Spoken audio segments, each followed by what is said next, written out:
then party people, happy Motivate Monday. So, can we clap it up? Clap it up. Clap it up. Let's go. Let's go. Let's go.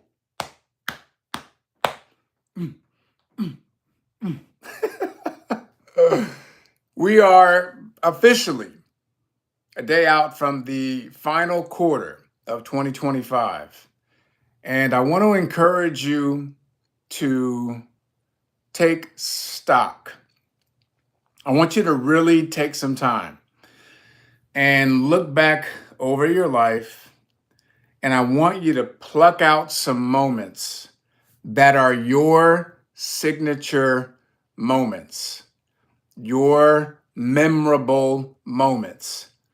Maybe it was when you aced your very first test that you actually cared about. Maybe it was when you hit the first ball off the tee, or you scored your first goal or basket or touchdown. Maybe it was when you learned to play a song without needing the music in front of you. You could play it from your memory. Maybe it was the first time you gave a presentation in front of a group of people and you got through it and you felt good and it wasn't as horrible and terrifying as you thought. But I want you to think about some of your signature moments. And I would like for you to identify 3 to 5 defining moments. Perhaps it's the completion of a 26.2 mile marathon. Perhaps it's the completion of a triathlon or an Ironman or Ironwoman competition. Perhaps it's the completion of a degree. Maybe you're the first in your family to graduate with an advanced degree, whether if it's college or master's or PhD or MBA or JD, etc. Think about 3 to 5 signature moments that really defined who you are today. Example, and they don't have to be, by the way, magical moments or positive moments. They could be simply a defining moment. I was driving home from a track meet. We were in regionals, so we were there all day. And we were in the car. It was myself and Matthias, and he was staying with us from Sweden, exchange student. And because I went out the night before and I was partying, I was exhausted. Now, it's hot outside, so I'm in my parents' car. It's a really nice car. I have the windows rolled up. I got the music going and the air conditioning on, and we're on a straight street to our house, straight away. And you all know what happened.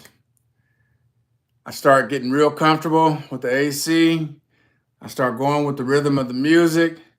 My eyelids start getting heavy.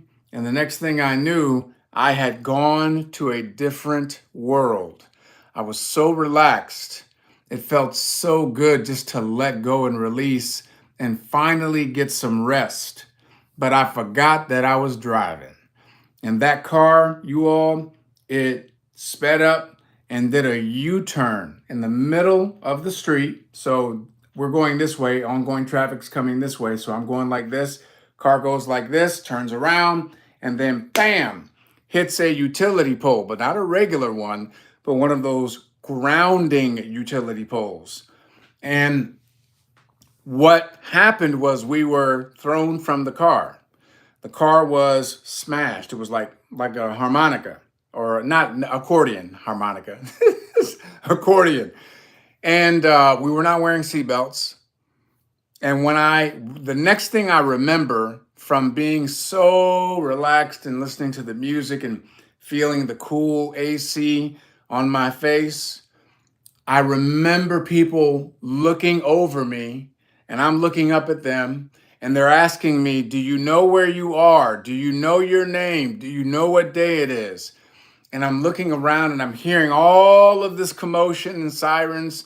And I remember saying, what happened? Matthias, where's Matthias? And I looked over and I saw him. He was literally maybe 3 feet from me. And he was like, "Oh my God, what happened?" And then I remember feeling, I was like, "Where are my where are my teeth? Where are my teeth? What's going on?" And that's the next thing I know, I was being hauled into an ambulance, and Matthias was. And for the next several days, I was in a bad way. Matthias was actually pretty good. He actually got to go home that day. I had to stay in the hospital 3 or 4 days. I had messed up my whole mouth. It was a mess. I had to get wiring, and I lost my teeth. And now this was my senior year of high school. Okay, now senior year of high school, that's when you're like top dog. This is the place you've been wanting to get to since you were in kindergarten. Like, you couldn't wait to be a senior because you're like, you're on top of the world.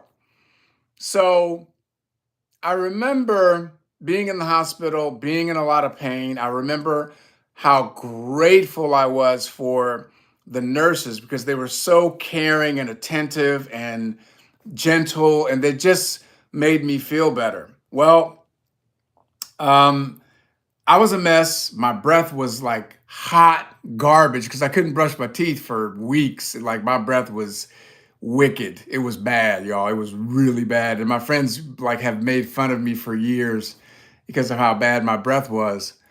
But it was a defining moment for me, and I'll tell you why. Obviously, I was incredibly grateful that we were not killed. I was grateful that we didn't hurt anyone else, that no one else was involved. It was a single car accident. I was grateful that Matthias was fine, like he was okay. He was under our stewardship. He was an exchange student. His parents were in Sweden.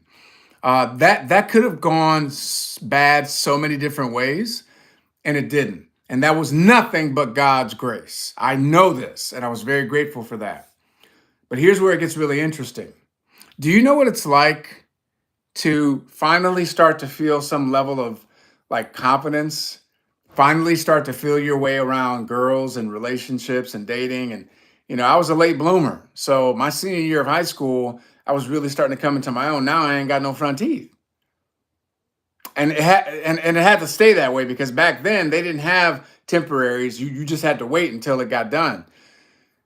And it was such a defining moment for me because I didn't care. Like, I realized, like, who cares? Like, I wasn't self-conscious. I wasn't tripping on it.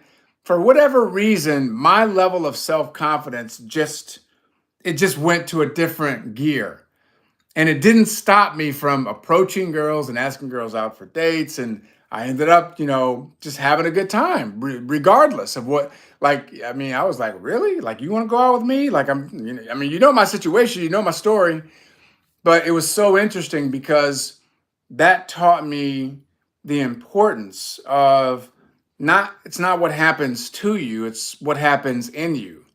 It's not the circumstances, it's how you respond and what you do with those circumstances. And it was such a lesson.